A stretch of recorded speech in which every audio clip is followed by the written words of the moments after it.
Baginda Raja Harun al-Rasyid kelihatan murung, semua menterinya tidak ada yang sanggup menemukan jawaban dari dua pertanyaan Baginda, bahkan para penasihat kerajaan pun merasa tidak mampu memberi penjelasan yang memuaskan Baginda, padahal Baginda sendiri ingin mengetahui jawaban yang sebenarnya. Mungkin karena amat penasaran, para penasihat Baginda menyarankan agar Abu Nawas saja yang memecahkan dua teka-teki yang membingungkan itu. Tidak begitu lama Abu Nawas dihadapkan. Baginda mengatakan bahwa akhir-akhir ini ia sulit tidur karena diganggu oleh keingintahuan menyingkap dua rahasia alam. Tuanku yang mulia, sebenarnya rahasia alam yang manakah yang Paduka maksudkan? Tanya Abu Nawas ingin tahu. Aku memanggilmu untuk menemukan jawaban dari dua teka-teki yang selama ini menggoda pikiranku, kata Baginda. Bolehkah hamba mengetahui kedua teka-teki itu wahai Paduka junjungan hamba? Yang pertama, di manakah sebenarnya batas jagat raya ciptaan Tuhan kita? Tanya Baginda. Di dalam pikiran, wahai Paduka yang mulia, jawab Abu Nawas tanpa sedikit pun perasaan ragu. Tuanku yang mulia, lanjut Abu Nawas, ketidakterbatasan itu ada karena adanya keterbatasan, dan keterbatasan itu ditanamkan oleh Tuhan di dalam otak manusia. Dari itu manusia tidak akan pernah tahu di mana batas jagat raya ini. Sesuatu yang terbatas tentu tak akan mampu mengukur sesuatu yang tidak terbatas.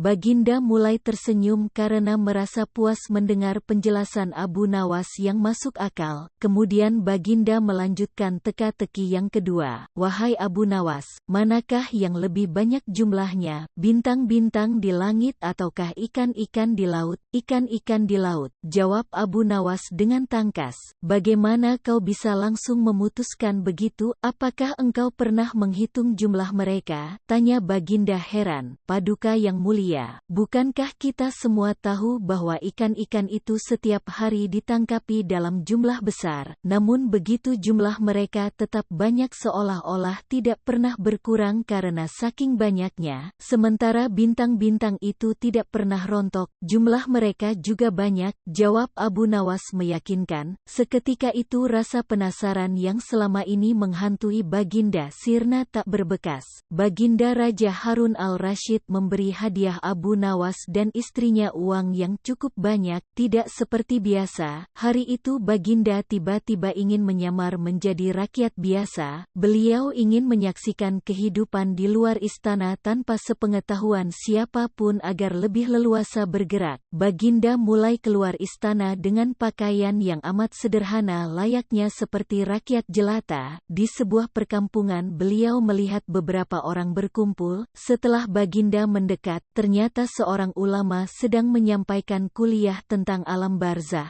Tiba-tiba ada seorang yang datang dan bergabung di situ. Lah bertanya kepada ulama itu, kami menyaksikan orang kafir pada suatu waktu dan mengintip kuburnya, tetapi kami tiada mendengar mereka berteriak dan tidak pula melihat penyiksaan-penyiksaan yang katanya sedang dialaminya. Maka bagaimana cara membenarkan sesuatu yang tidak sesuai dengan yang dilihat mata? Ulama itu berpikir sejenak kemudian ia berkata, untuk mengetahui yang demikian itu harus dengan panca indera yang lain. Ingatkan kamu dengan orang yang sedang tidur, dia kadangkala bermimpi dalam tidurnya digigit ular, diganggu dan sebagainya. Lah juga merasa sakit dan takut ketika itu bahkan memekik dan keringat bercucuran pada keningnya. Lah merasakan hal semacam itu seperti ketika tidak tidur, sedangkan engkau yang duduk di dekatnya menyaksikan keadaannya seolah-olah tidak ada apa-apa, padahal apa yang dilihat serta dialaminya adalah dikelilirigi ular-ular. Maka jika masalah mimpi yang remeh saja sudah tidak mampu mata lahir melihatnya, mungkinkah engkau bisa melihat apa yang terjadi di alam barzah? Baginda Raja terkesan dengan penjelasan ulama itu. Baginda masih ikut mendengarkan kuliah itu. Kini ulama itu melanjutkan kuliahnya tentang alam akhirat. Dikatakan bahwa di surga tersedia hal-hal yang amat disukai nafsu, termasuk benda-benda. Salah satu benda-benda itu adalah mahkota yang amat luar biasa indahnya. Tak ada yang lebih indah dari barang-barang di surga karena barang-barang itu tercipta dari cahaya. Saking indahnya maka satu mahkota jauh lebih bagus dari dunia dan isinya. Baginda makin terkesan. Beliau pulang kembali ke istana. Baginda sudah tidak sabar ingin menguji kemampuan Abu Nawas.